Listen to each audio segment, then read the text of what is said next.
Everyone, welcome to zoology biology classes. आप लोगों का स्वागत है।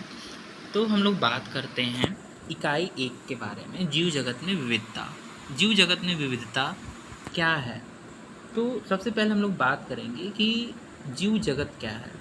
जीव का मतलब होता है बच्चों जिसके अंदर जान होता है उसे बोलते हैं जीव। और जगत का मतलब होता है कि जहाँ पे सारे जीव वास करते हैं उसे बोलते हैं जगत।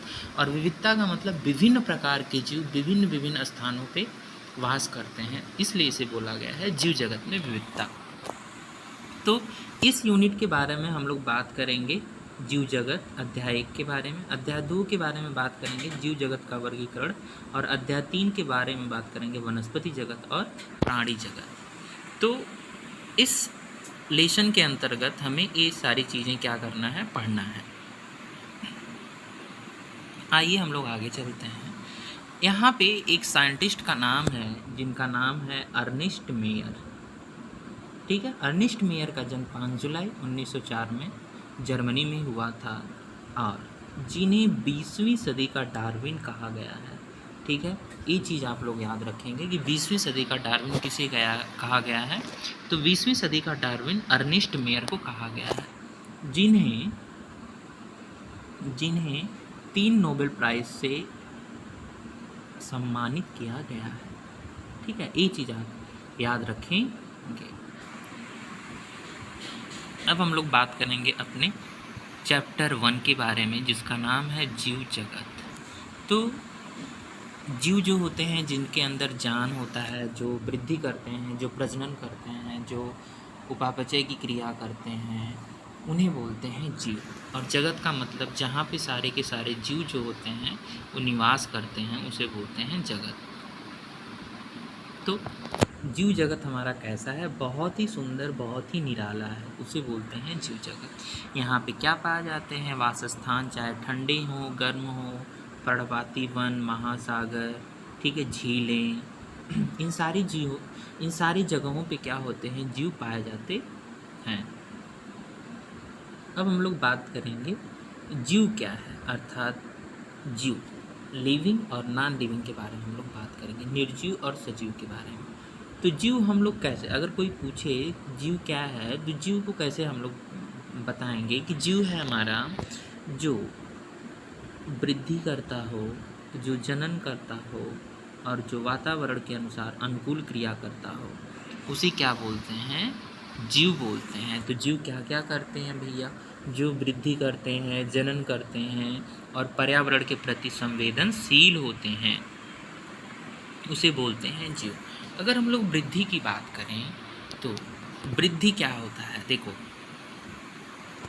वृद्धि जो होता है जब हम लोग छोटे थे, ठीक है, छोटे से छोटे, जब हम लोग 1 साल के थे, 2 साल के थे, 3 साल, 5 साल, 10, 13, अभी इस समय हमारी जो भी एज होगी 20 या 20+ जो भी एज होगी, तो वृद्धि ये हो गई। वृद्धि का मतलब जब हमारे पूरी बॉडी में ग्रोथ होती है, मतलब होल बॉडी प्रोसेस, ठीक है, कंप्लीट बॉडी जो प्रोसेस होती है ग्रोथ, दैट इज कॉल्ड वृद्धि। ठीक है ना। तो जब हमारे पूरे बॉडी के अंदर जो ग्रोथ होती है, वृद्धि होती है, उसे बोलते हैं वृद्धि। कहने का मतलब कि हम लोग छोटे थे तो हमारे जो हम लोग ड्रेस पहनते थे वो भी छोटा था, हमारे अंग जो थे, हाथ, पैर, आँख, नाक, ये सारे के सारे क्या थे? छोटे थे। लेकिन जैसे जैसे हमारी एज बढ़ती गई, आयु बढ़ती गई, वैसे वैसे हमारी वृद्धि भी क्या होती गई। जनन जो है, जनन जीवों में अपनी जैसी संतान उत्पन्न करना ही क्या कहलाता है? जनन या प्रजनन कहलाता है। और पर्यावरण या वातावरण, सपोज दैट अभी हम लोग बाहर निकले, बाहर निकलते ही क्या हुआ? बारिश होने लगी। बाहर निकलते ही क्या होने लगी? बारिश होने लगी। और जैसे ही बारिश हुई वैसे ही हमें क्या पता चला कि बारिश हो रही है, हम भीग रहे हैं। और जब हमें पता चला कि हम भीग रहे हैं तो उस समय अगर हमारे पास अम्ब्रेला या छाता होता है तो तुरंत हम लोग छाता खोल लेते हैं, नहीं तो कहीं किसी स्थान पे जाके क्या होते हैं? छुप जाते हैं कि हम भीगे ना। तो ये हमें कैसे पता चला? ये हमें हमारे तंत्रिका तंत्र के द्वारा पता चला, और हम रिस्पॉन्स किए किसके अनुसार? वातावरण के अनुसार। हम इसके अनुसार क्या किए? अपने आप को ढाले, ठीक है, रिस्पॉन्स किए कि हाँ, हमें बारिश का महसूस हो रहा है। तो वातावरण के अनुसार हम लोग क्या हुए? संवेदनशील हुए। अब हम लोग बात करेंगे कि वृद्धि क्या है। तो मैंने बताया कि सभी जीव क्या करते हैं, वृद्धि करते हैं। अब सभी जीव वृद्धि कैसे करते हैं भाई? अब सभी जीवों के भार तथा संख्या में वृद्धि होना। अब देखो यहाँ पे दो चीज़ है, एक संख्या है और एक भार है। भार का मतलब मास और संख्या का मतलब नंबर। कोई भी जीव अगर वृद्धि करता है तो दो चीज़ों में क्या होता है, डिवाइड होता है, मास में और नंबर में, मतलब भार में और संख्या में। भार का मतलब हमारा वज़न, ठीक है ना। हम छोटे थे तो हमारा वज़न कुछ 7, 10, 12 किलो का रहा होगा। अभी हमारा वज़न क्या होगा, 55 प्लस, 65 प्लस। तो ये हो गया हमारा भार और नंबर, ठीक है। तो ये सारी की सारी चीज़ें क्या है, वृद्धि को डिफाइन करती हैं। लेकिन अभी देखो, बहुकोशिकीय जीव कोशिका विभाजन द्वारा वृद्धि करते हैं, ठीक है। बहुकोशिकीय जीव, बहुकोशिकीय का मतलब होता है ऐसे जीव जिनका शरीर एक से अधिक कोशिकाओं के द्वारा मिलकर बना होता है बच्चों, उन्हें बहुकोशिकीय जीव बोलते हैं, ठीक है। तो ये जो अपना जो विभाजन करते हैं वो कैसे करते हैं, कोशिका विभाजन द्वारा करते हैं, ठीक है। अब पौधों में भी वृद्धि होती है और जंतु में भी वृद्धि होती है, लेकिन पौधे जो वृद्धि होते हैं वो क्या करते हैं, पौधे जो अपना वृद्धि करते हैं वो लगातार करते रहते हैं ना। पौधे अपना वृद्धि, अभी सपोज दैट समझो, अभी जैसे हम लोग आम का पेड़ अभी लगा दें, क्या पेड़ हमें तुरंत फल देने लगेगा? नहीं ना, वो वृद्धि करेगा। 7 साल, 8 साल, 12 साल, 14 साल, 15 साल, 20 साल के बाद हमें क्या करता है, वो फल देना स्टार्ट करता है। लेकिन जो एक जंतु की जो वृद्धि होती है, जो हमारा, अगर हम लोग अपनी बारे में बात करें तो एक एज तक होती है, एक हमारी एज होती है जिसके अनुसार हम लोग क्या करते हैं, बढ़ते हैं सब, जो हमारी प्यूबर्टी एज कहलाती है, ठीक है ना। प्यूबर्टी अवस्था जो होती है हमारी क्या होती है, 13 to 14 ईयर्स की जो एज होती है हमारी, वो प्यूबर्टी अवस्था होती है। और इस एज के बाद हम लोग क्या करते हैं, बढ़ते नहीं हैं। तो एक बहुत ही अच्छा अंतर हमें मिलता है यहाँ से कि जंतु और पौधे में क्या अंतर है। तो वृद्धि का भी अंतर आप बता सकते हैं कि जो पौधे होते हैं वो निरंतर वृद्धि करते रहते हैं, लेकिन जो जंतु होते हैं एक सीमित एज तक, एक सीमित आयु तक क्या होते हैं, बढ़ते रहते हैं। अभी यहाँ पे निर्जीव भी क्या करते हैं, वृद्धि करते हैं। अब निर्जीव कैसे वृद्धि करते हैं, जो पर्वत होते हैं, टीले होते हैं, रेत के टीले होते हैं, वो भी क्या करते हैं, वृद्धि करते हैं। लेकिन निर्जीव में इस प्रकार की वृद्धि उनकी सतह पर पदार्थों के एकत्र होने के कारण होती है, ठीक है। जैसे कोई भी टीला हो गया, कोई भी पर्वत हो गया, इनके चारों तरफ जो सॉइल इकट्ठे हो जाते हैं, मिट्टी होते हैं, कूड़ा करकट इकट्ठा हो जाते हैं, इसके आधार पर वो क्या करते हैं, वृद्धि करते हैं, ठीक है। तो इसी चीज़ के बारे में यहाँ पे बताया गया है। और वृद्धि जो है वह सजीव का एक विशिष्ट लक्षण नहीं बताता है। वृद्धि जो है वो सजीव का एक विशिष्ट लक्षण नहीं है बच्चों, ठीक है। ये चीज़ याद रखना, जो वृद्धि है वो सजीव का एक विशिष्ट लक्षण नहीं होता है।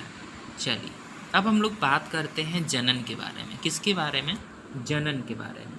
तो जनन क्या होता है, जनन या प्रजनन, जीवों में अपनी जैसी संतान उत्पन्न करना जनन कहलाता है, ठीक है।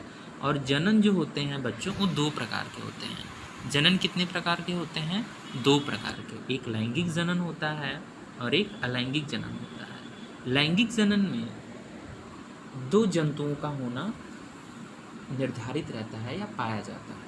लैंगिक जनन में मेल और फीमेल होते हैं और अलैंगिक जनन में मेल और फीमेल होने की ज़रूरत नहीं है, ठीक है। एक ही जीव के अंदर अलैंगिक जनन हो सकता है। तो लैंगिक जनन हम लोगों के अंदर पाया जाता है और अलैंगिक जनन जो होता है इसको इंग्लिश में सेक्सुअल और एसेक्सुअल रिप्रोडक्शन के नाम से भी जाना जाता है।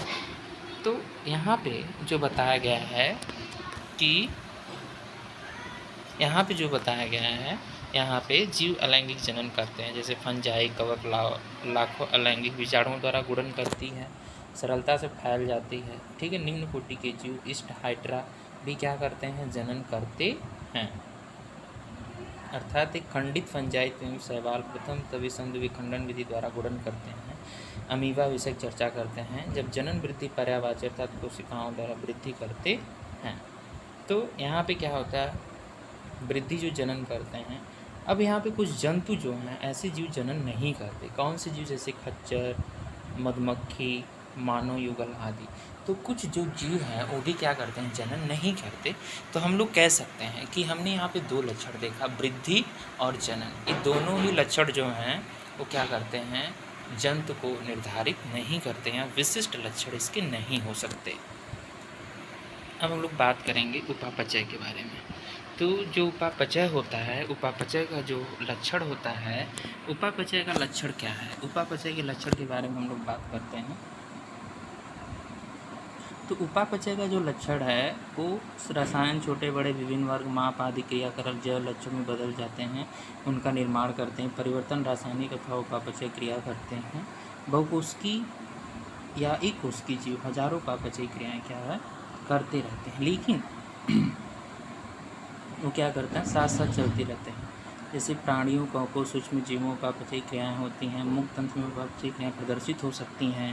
जीव के शरीर से बाहर अगर परखनली में की गई उपापचय क्रियाएँ नहीं होती हैं, जैव क्रियाएँ नहीं होती हैं, ठीक है। तो जो निर्जीव होते हैं वो उपापचय क्रियाएँ नहीं कर सकते, और इसीलिए हम लोग बोलते हैं कि जो उपापचय क्रियाएँ होती हैं वो सजीव का एक विशिष्ट लक्षण क्या करती हैं, बताती हैं। सजीव का एक विशिष्ट लक्षण क्या करती हैं, बताती हैं। तो ये आप लोग याद रखेंगे कि सजीव का एक विशिष्ट लक्षण क्या है, उपापचय। अब हम लोग बात करेंगे जीव जगत में विविधता।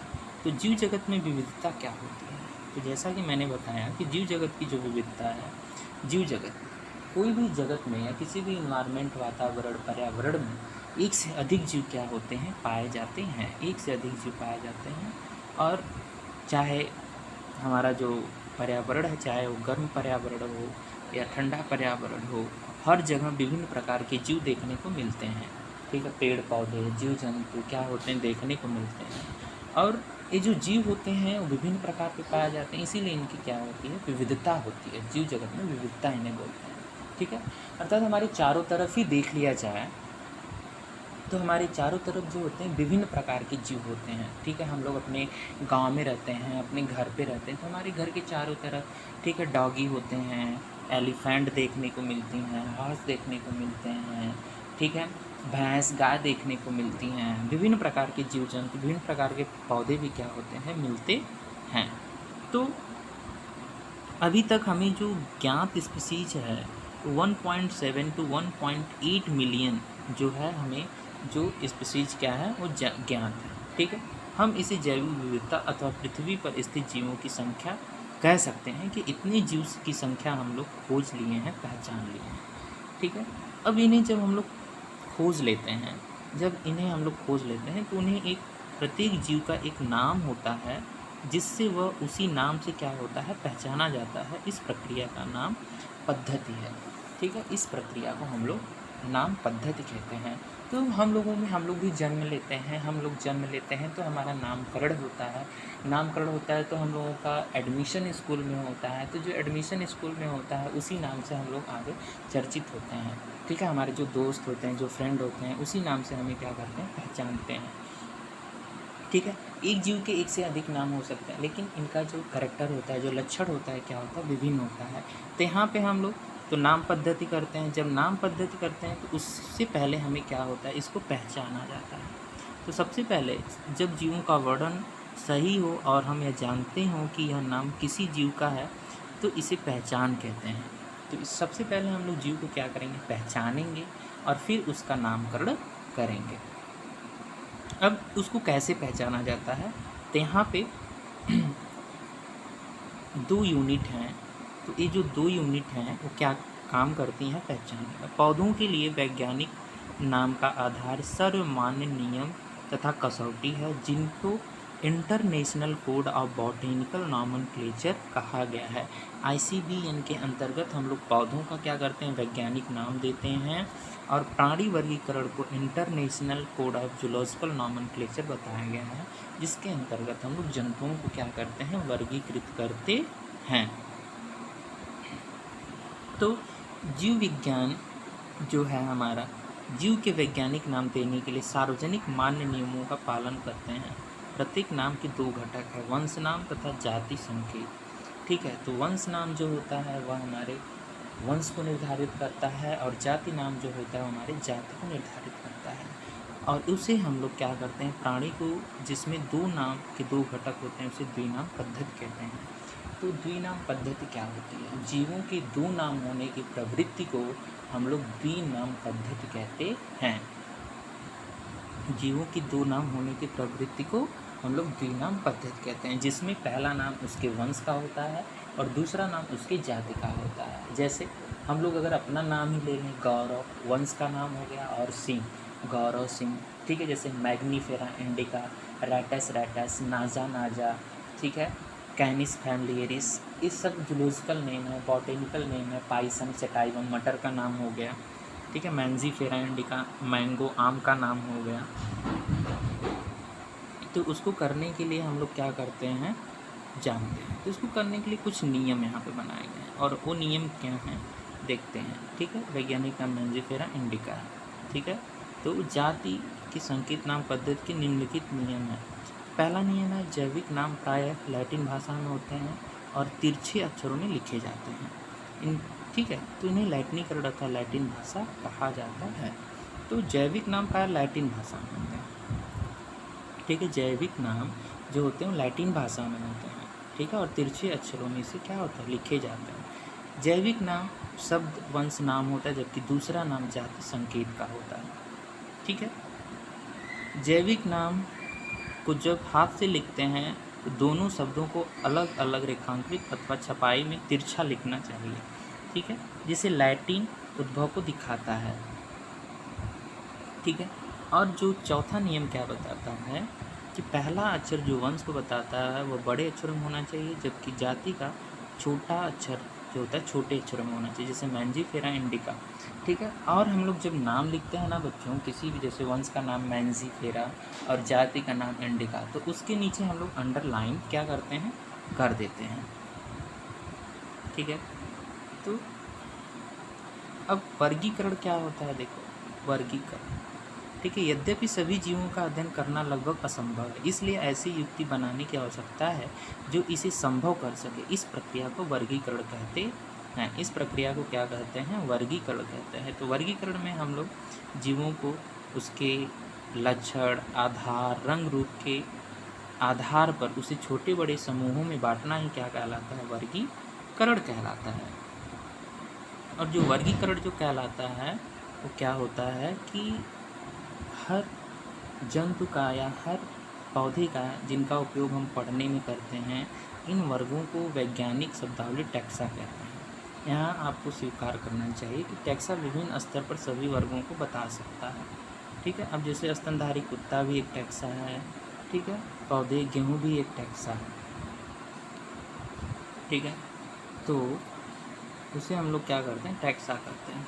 तो टैक्सा वर्गीकृत कर सकते हैं, गुण जैसे प्रकार, रचना, विकासी प्रक्रम, जीव, ठीक है, विशेषीकरण, पहचान, अभिज्ञान और पद्धति आदि ऐसे प्रक्रम प्रणाली जीव विज्ञान के क्या होते हैं, लक्षण होते हैं। वर्गीकी जो होती है इसमें क्या होता है, देखो ये वर्गीकी है ना, तो वर्गीकी एक शाखा है। वर्गीकी क्या है, एक शाखा है। शाखा का मतलब ब्रांच। तो वर्गीकी के अंतर्गत हम लोग वर्गीकरण का अध्ययन करते हैं ना।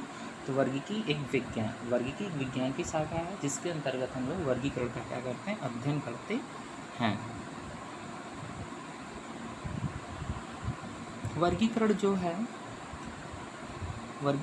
है हमारा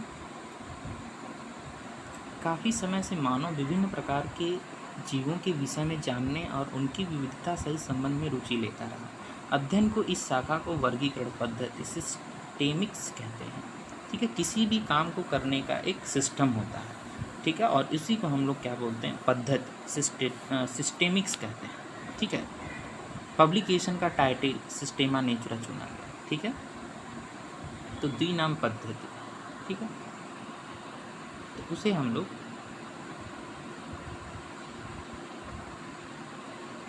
तो आज के लिए बच्चों इतना ही, और अगले नेक्स्ट लेक्चर में हम लोग बात करेंगे। Thank you, bye bye, take care.